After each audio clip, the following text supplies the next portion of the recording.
Welcome. I'm absolutely thrilled you're here today because, well, we're going to do something pretty transformational. We are opening up the operator's manual for literally the most powerful tool in the world. Yep, the human mind. We're going to break down exactly how you can stop being a victim of your own automatic reactions and really start reclaiming your awareness, step by step.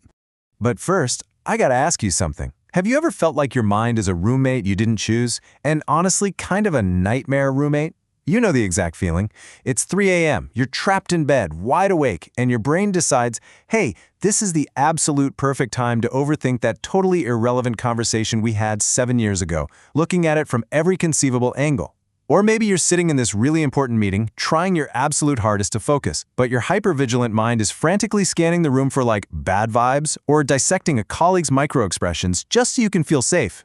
Well, let's dive into this, because if you feel like your thoughts are running you instead of the other way around, I really need you to hear this loud and clear.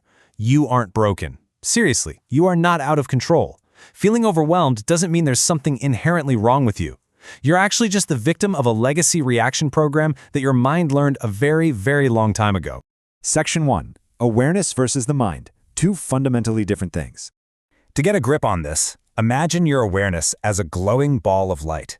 Think of it like a bright, floating orb. That orb? That is you. Now imagine that your mind is this vast, expansive space that the orb floats around in. And this vast space is divided up into all these different, distinct neighborhoods. You've got a section for anger, a neighborhood for food, jealousy, joy, sex, art, the whole shebang. And here's the kicker. Most of us go through our days letting other people or just stressful outside situations completely yank that glowing ball of light straight into the anger or worry neighborhoods. We usually just call this being distracted, right? But what distraction truly is at its core is losing control of where your awareness lives. It's your glowing orb getting stuck in a toxic neighborhood that it really doesn't want to be in. Section 2. The 95% program, or living on autopilot. So why exactly does our glowing orb drift into these bad neighborhoods all on its own, without our permission? Well, psychologists refer to this as the 95% program, and it is a staggering, almost unbelievable fact. By the time you reach 35 years old, roughly 95% of who you are is just a memorized set of behaviors, emotional reactions, and unconscious habits. You are, quite literally, running on autopilot. Let's watch how this automatic loop plays out in real time. Step 1, you wake up. Step 2, you immediately roll over and check your phone. Step 3, you instantly start thinking about your problems. But what actually are those problems? They're just memory circuits firing off in your brain.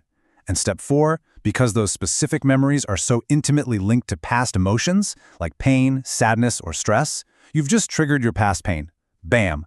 Before you've even gotten out of bed, you are starting your day living in the past. If you can't think greater than how you feel, your feelings have literally become the means of your thinking. You're trapped in this loop, where your body is now the master, and your mind is merely the servant. No way to live, right? Section 3. Taking the wheel back and controlling your mind.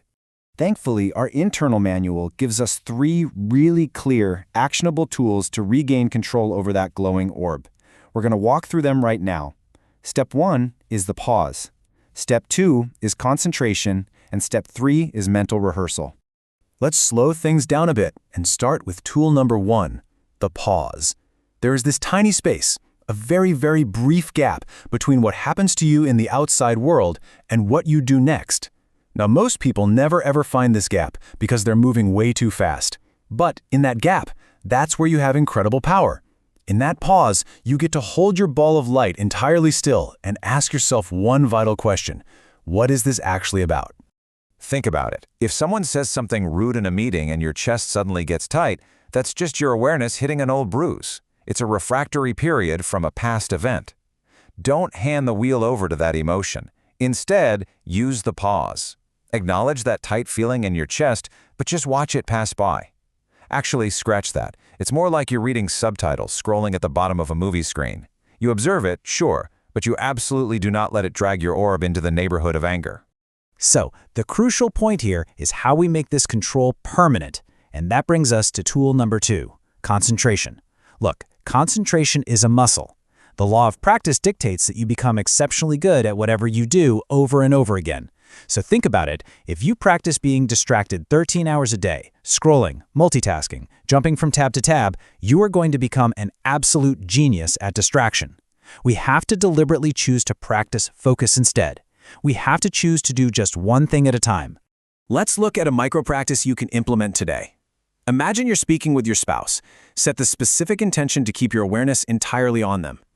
Now your mind will drift away. That is a 100% guarantee.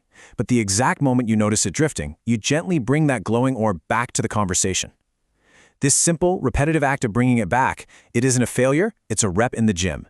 It is exactly how you train your mind to obey your will. And this builds directly into our third and final tool, mental rehearsal. This is where we actually rewrite our physical hardware. Because here is a phenomenal psychological fact. Your brain doesn't actually know the difference between what you are deeply imagining and what you're experiencing in the real physical world. Isn't that wild? So to harness this, you practice mental rehearsal.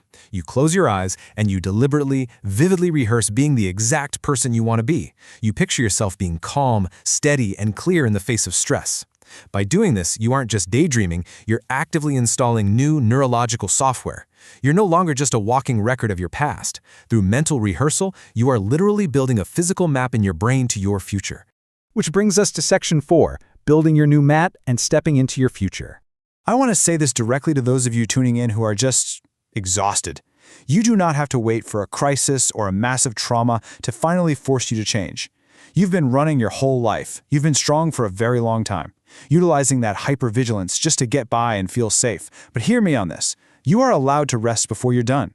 You can make the active choice today to learn, change, and grow in a state of joy and inspiration rather than waiting for pain to be your teacher.